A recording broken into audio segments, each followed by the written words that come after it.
Hello everybody. I'm just sat out in my garden. People are like, is it this and is it that and is it the other? And I'm just like, yes. Forest School is one of those things. It's cool. It's a way of learning, following the participants' wants and needs and desires, really, and feelings. It's like a holistic approach to try and get the best out of someone. And we do that through learning different skills and doing different activities, but it's mainly about the person's well-being. So you do learn a little bit as you go along, but it's more about learning what you need as a learner. So, so I put a few things on to help me demonstrate what it is, because there are 6 kind of key principles that governs Forest School. And for some people, one of those would be fire. So I lit a fire today. But that isn't one of them. That's just a nice skill that I go along with. So the most important one of the principles really is long term. So I've got a little stone here. So I've got it on a stone because stones are quite permanent. Because long term is one of the things that Forest School needs to be. And I understand that probably that is backwards to most people, but it does say long term. We need to get as long a time in the woods as possible with people to make it into this long-term adventure. So some schools do a minimum of kind of 6 weeks, but ideally you want to go for the entire year. The Forest School Association recommends at least 24 weeks over a 2-year period, which I think is a really good starting point. But the more you can do, the better, and the more outcomes that each individual learner will get, because it's more one-on-one time with themselves in the woods, and they can learn all sorts of things about the way they learn, about their emotions, and build some sort of resilience for life. So that's one of the really important ones. The next one, I suppose, is setting. So this one's on a little wood cookie, and the setting's really important. So it needs to be in a natural environment, like a woodland. And there's also beach schools as well, which is set on a beach.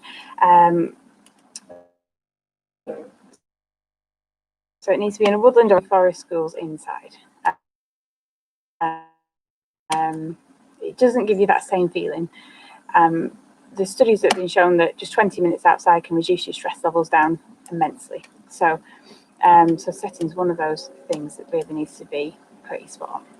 And some people can't, some people don't have the right areas, but you can make things better outside.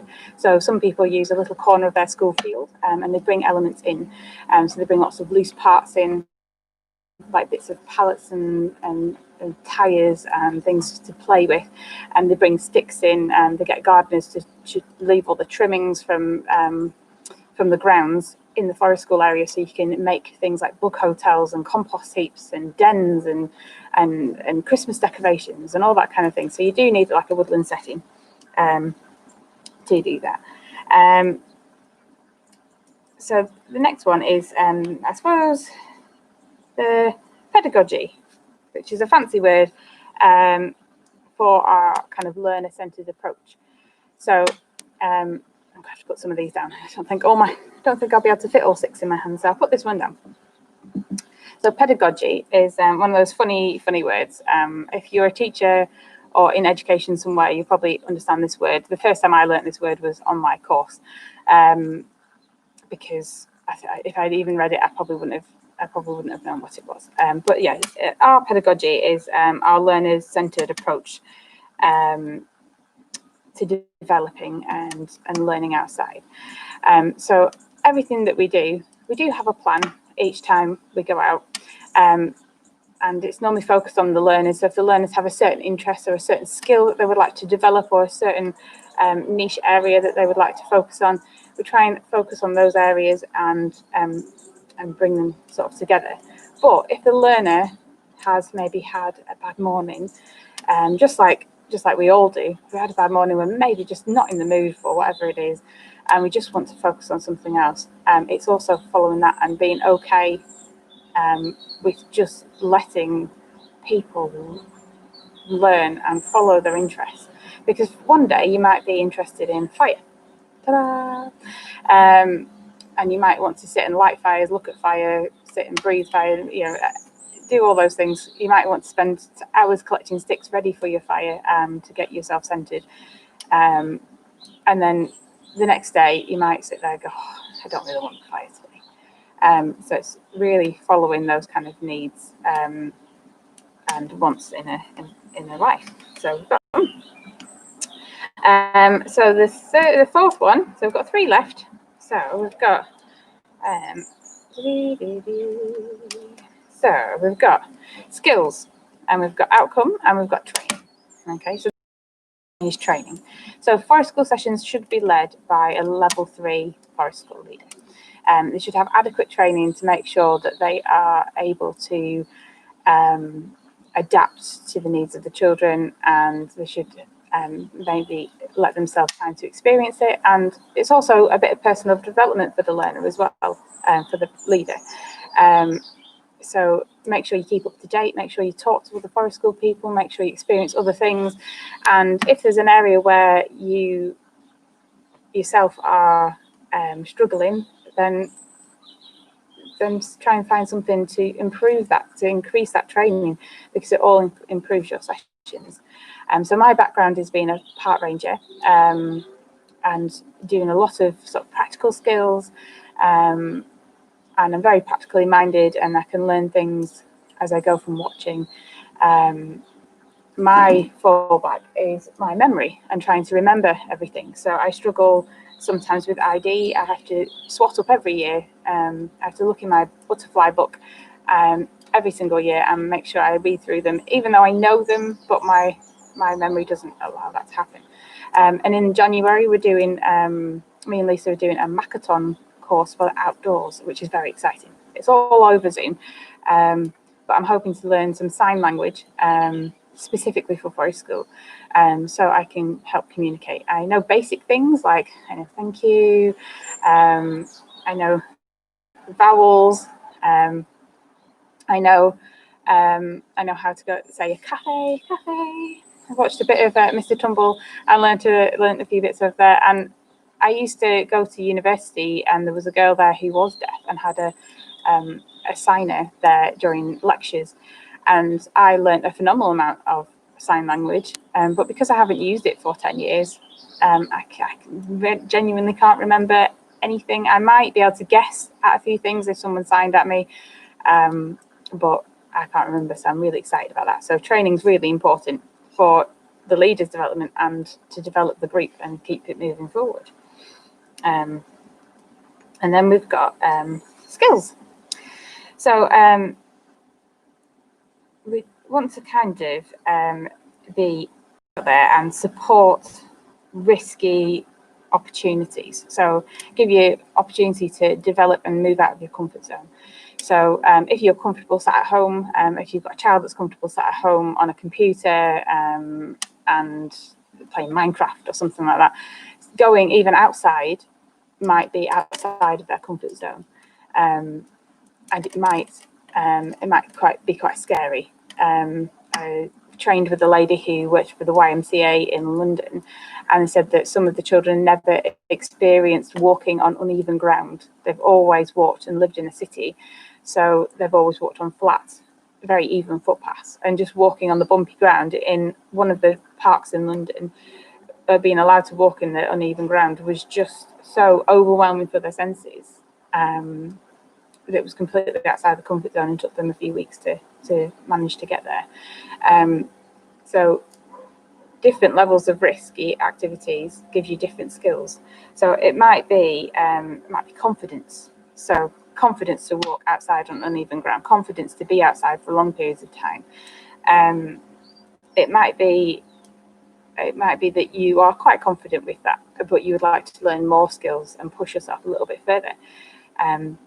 So that's the reason why in forest schools we learn a lot of bushcraft skills. So we learn fire lighting, where you learn tool use, where you learn how to tie knots properly to make shelters and rope bridges and that kind of thing, because those are skills that allow us to do more risky play and learning, and we can use those skills to help bring out the best in people.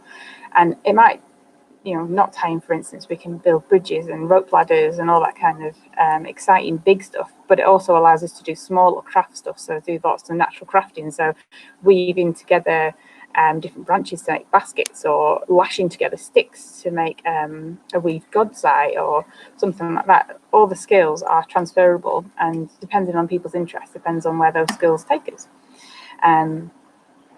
So we need to build some skills in there. And then we've got the outcomes. So the outcomes are wide and vast. Yes, you do learn a few skills while you're there, but we aim to promote a holistic development of a person. So it might involve fostering some resilience inside someone. So, in times of that we've had at the moment, having a bit of resilience and being able to help yourself through those times is really important. It might be confidence. I know Forest Schools has brought out my confidence in singing outside, and so has Girl Guiding, to help me bring out my confidence to sing. And I'm a terrible singer, and for those people who've heard me sing, you probably realise that. However, I don't mind. I enjoy singing, and if people join in with me, that's all the better.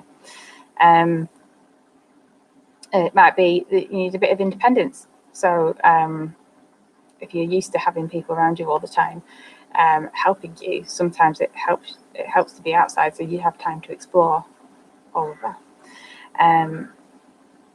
And it helps develop maybe some creativity. The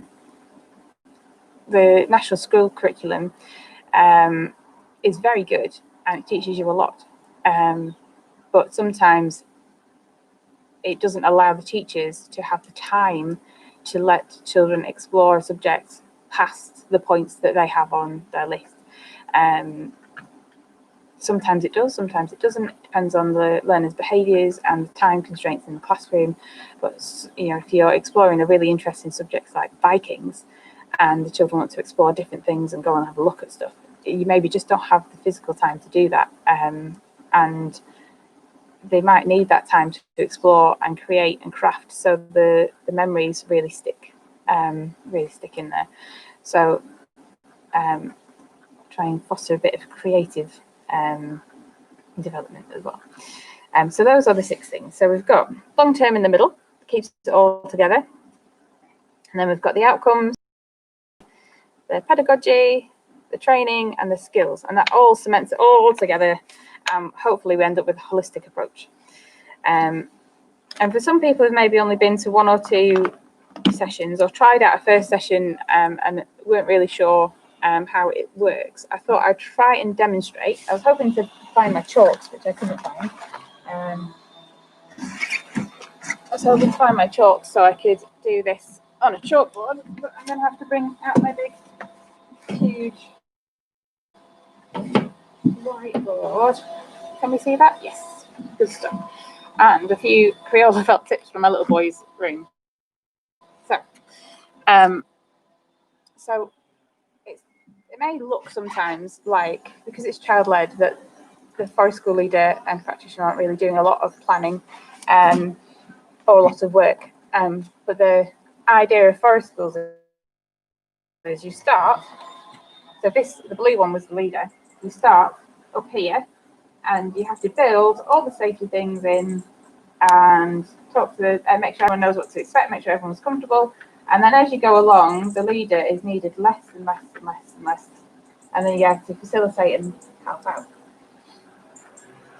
And then at the start for a child, so you've got your, I don't know if you can really see that, but we'll go with it. You've got your orange one here for your child, or your learner, or your adult. You start down here because you're not really comfortable. You're not really leading yourself. You're sort of following along with what the adult's doing. And then you suddenly start getting some ideas. And then it gets to a midpoint here where it crosses over. and the learner doesn't need you as much anymore. So the learner is picking up all the information. They know how to keep themselves safe. They know how to use the tools properly, and they're able to move forward without too much interference from another. There are times where you have to pull yourself away, even if you don't want to, from what you're doing, to make sure the children are adapted, just watching things develop. So when the children are working as a little bit of a